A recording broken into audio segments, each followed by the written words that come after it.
stay tuned for how I make these potatoes, because there is going to be no dairy and there is going to be extra protein in these, and you're going to be like, wow, those are amazing.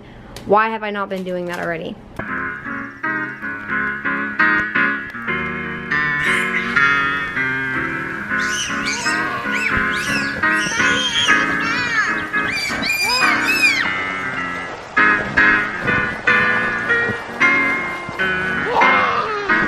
Do it again. Last day before school starts. Yeah.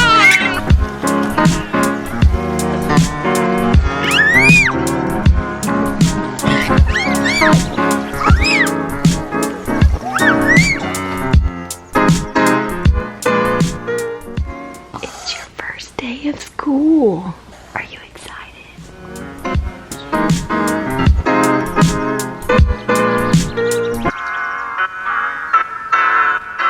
I could do some things I've always wanted. Like what? Oh, you can't imagine. I'd like to do just as I like. The whole day long. I'd like to sit aside with a cafe, look in shop windows, walk in the rain, have fun, maybe some excitement. Doesn't mean much to you, does it? Tell you what, why don't we do all those things together? When you grow up, what do you want to be? I want to be a farmer. A farmer? Okay, what's your favorite color? My favorite color is blue. Blue. What is your favorite thing to do? Usually play water or go to the pool. What are you most excited about for the school year? Science project. Science projects, that's a really good one. Thumbs up to make sure I do good for the school year. Yeah, thumbs up if you want to wish Lila good luck for the school year. Yeah! Welcome to today's vlog. If you haven't figured it out yet, we are homeschooling, and today was Lila's first day of school. So this morning has been a little bit hectic, just trying to like figure out the Blackboard system that we're using and logging into all of her stuff. So I did not film what we had for breakfast. We did have hash browns. I made some zucchini noodles. I made the kids some scrambled eggs, and I had some leftover pea soup from yesterday. Special part for you guys is I'm going to be showing you a honey mustard oil-free salad dressing that we made last night that was bomb. It's so delicious, and I've had so many people asking for more salad dressing recipes. So nope. So this one turned out great. The base is tahini. Again, seems to be my staple here. So let's go ahead and get that prepped for lunch. The salad that I threw together just has a bit of mixed greens, some cucumbers, some raw mushrooms, some cranberry, some dried cranberries, and oh, and pears. Yeah, pears are actually in season right now, and so I got a few of these from my parents' house. So it has some pears as well. Very simple salad. If I had some almonds, that would go really well in here, or pecans, something like that. That would be delicious in here as well. And I'm just gonna top it with this delicious honey mustard dressing. This salad dressing recipe is so easy. You can have it all completely together in less than 5 minutes. The base is going to be this tahini dressing, or this tahini sauce. I get this on Amazon. This one, I really like the consistency of it. It's really smooth, really creamy, and it's not super bitter. So this is the one that I'm going to be using for today's recipe. So let's get started on that. All right, so here's the thing for this dressing. I never really give you guys exact measurements for any of these kind of recipes. So this is what's gonna have the majority of your calories and your fats in it. I would say just measure this out for whatever is gonna fit your macros, or for however you're trying to eat. So I'm gonna use, the serving size is 2 tablespoons. So I'm gonna use 2 tablespoons of this, and then I will just add everything else as we go. So 2 tablespoons of tahini. Again, notice the consistency of this tahini. I really just love this brand. The next thing that we will add is the mustard, and I picked 2 different types of mustards here. I have this stone ground mustard, and I'm adding this just because I like the texture. You actually have some of the mustard seeds still in there, which also adds in some good fiber, and this has a little bit more heat. And then I have a Dijon mustard, which has white wine in it, so I like the acidity from this one. So I'm gonna add This is a preference, so just kind of add whichever flavors you like the most, add more of that one, or you can do equal parts, whatever. And then because this is a honey mustard dressing, I want it to be sweet, so I'm going to add in some maple syrup to this dressing as well, instead of honey. And then to balance out the flavors that we have here, from the fat, from the tahini, the acidity from the mustard, the sweetness from the maple syrup, we're gonna add in a little bit of salt to go ahead and balance all of that out, plus it's a dressing. You can go a little bit heavier on the salt here because, think about it, this is where the majority of your flavor is coming for your salad. So this is gonna taste a little salty on its own, but think you're dressing all of that salad in it too. So go ahead and add that to taste. And I am using pink Himalayan sea salt because it does have more minerals in it. You can really use any salt that you would like. I just recommend not using iodized salt. So that is my honey mustard dressing. It's so simple, so delicious. I have been loving making all these tahini based dressings lately. They always seem to turn out just so delicious. So make sure you give this one a try. This would also be great on maybe like a loaded sweet potato, or if you like sweet and savory, even like a loaded baked potato. Obviously any kind of salads, you could use this as a dip for things as well. It has such a good flavor complex, having the like tanginess of the Dijon with the white wine, and the acidity and the creaminess and the sweetness and the saltiness. Like, this is one of those, almost like that Chick-fil-A sauce where it's just that sauce that's good on everything. So give this one a shot. I'm pretty sure you will not be disappointed. I'm just now finishing cleaning up the kitchen from breakfast, and we're actually getting ready to start lunch, but I wanted to show you, I just threw on here on my salad the rest of the kids' zucchini noodles and their hash browns. Instead of composting them, I just threw it on here, so now I have this salad conglomeration, but I think it still will be delicious.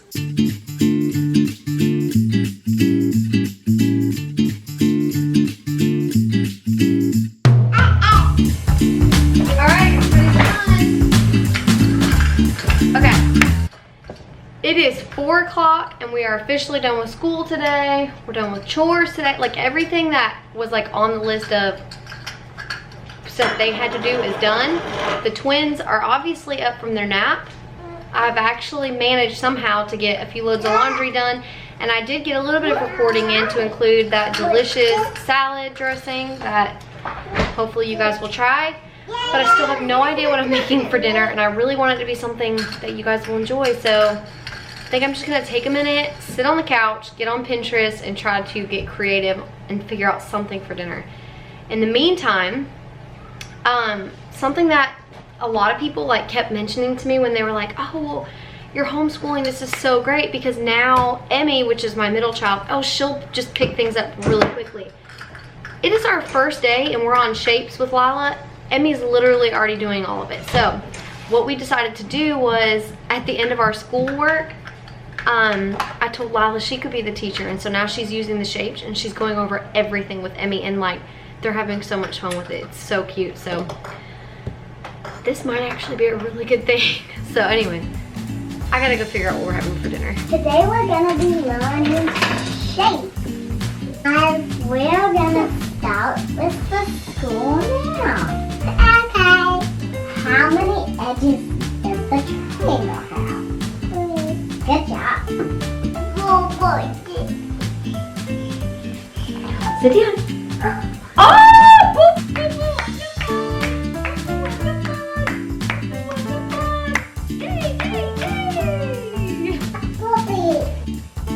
Good job. Yay, Rosie! Yes, we are potty training. This might sound like super strange, but my favorite part to potty training is when you go to put their panties on and they just like hold onto your arm because they're not stable. They're just like wobbling around, and they breathe so heavy, and it is the cutest thing. They'll just be like holding onto your shoulder, and they're trying to get their leg, coordinate their leg into their panties, and the whole time all you hear is like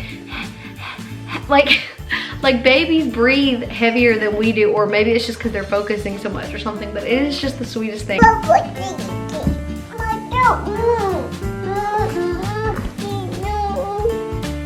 Let me see your foot.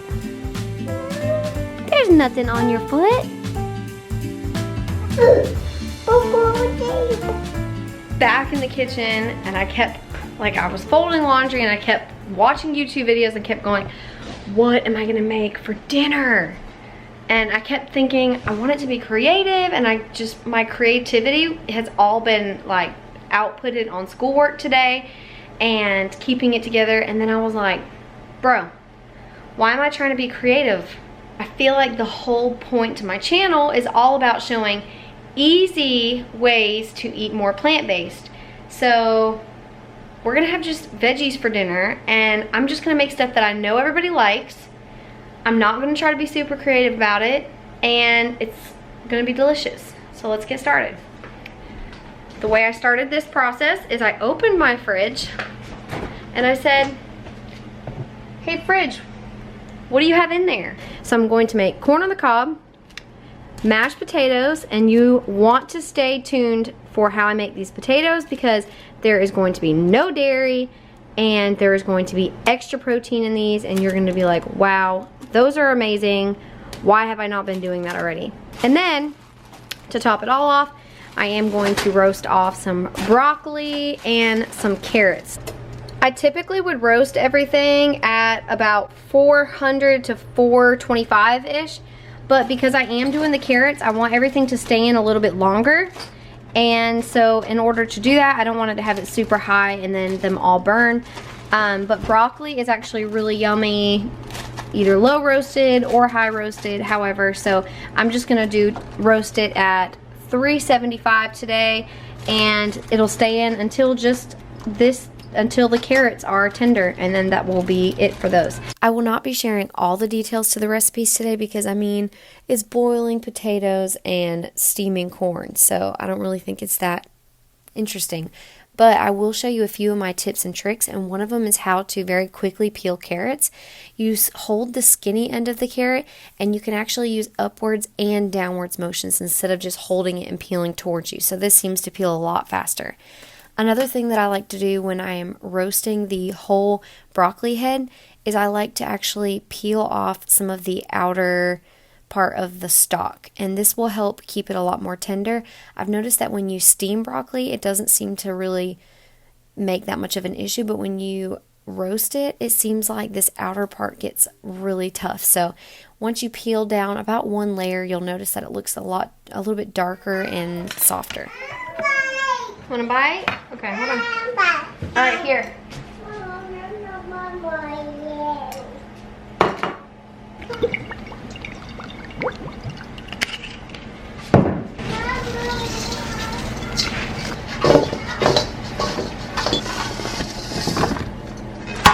Originally, I was going to just leave these all mixed together, but then I decided last minute just to separate them just in case they cooked at different temperatures, which I was really glad that I did because only about 10 to 15 minutes in, I actually ended up removing the broccoli, and the carrots took another probably 15 minutes. So the carrots did take quite a bit longer. Also, it's 2020, guys. Get your lives together and start composting. What? This is where I used to compost. It's an onion. You grew that onion? You literally grew this onion in the compost. Mm-hmm. It just grew. Nice job, dude. I didn't grow that. Yeah, where you were composting, it just grew up. I know, and it wasn't even underground. That's amazing. Was there more? No. So do you think composting is cool now? Since you literally just grew an onion.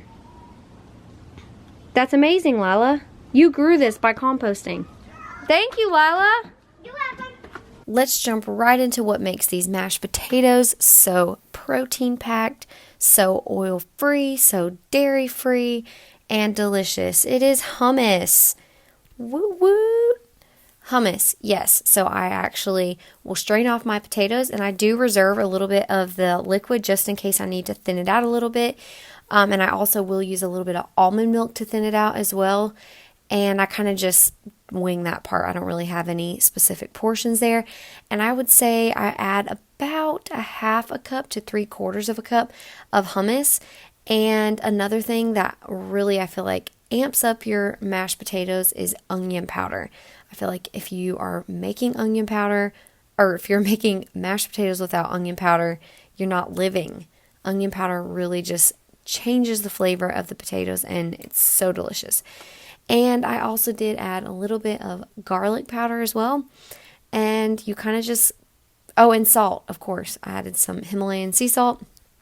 And I don't know, I just kind of wing it. If I feel like it needs a little bit more almond milk, I'll add a little bit more almond milk, or I'll add, like I said, sometimes I'll use some of the reserved liquids from cooking the potatoes.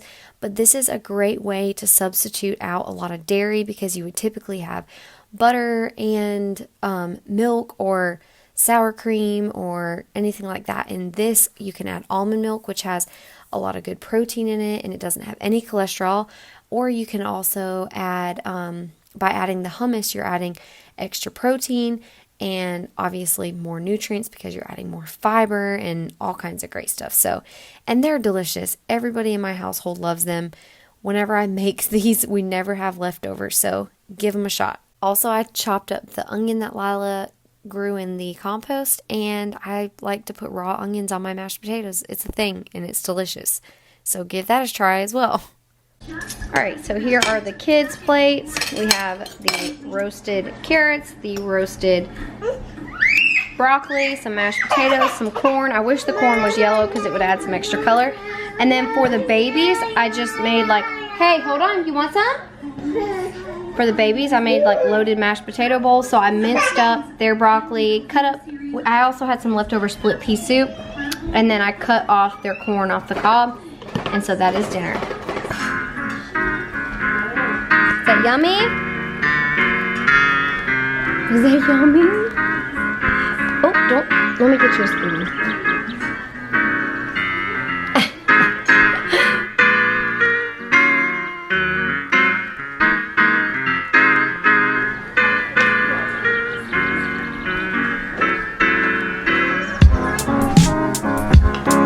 Dinner and a show.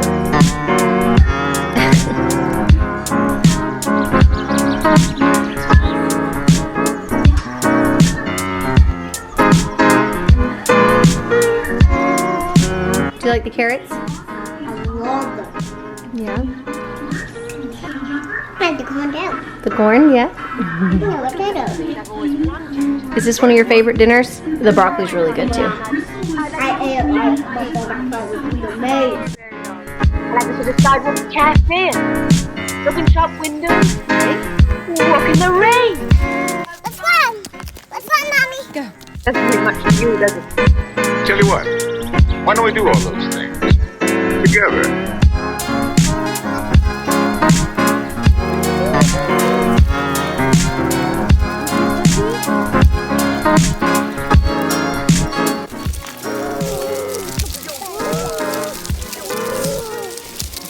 The horse got out of the gate.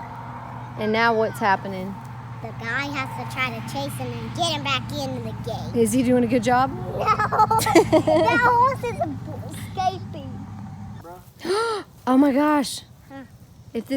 He's got to be careful though. He could kick any moment. Nope. Those are goals. Oh, now he found another friend. This guy's like, dang. Like all these horses. I know. He probably has no friends in the other pasture. You are not about to get in that fence and help nobody. Well, I'll jog away. No, you won't.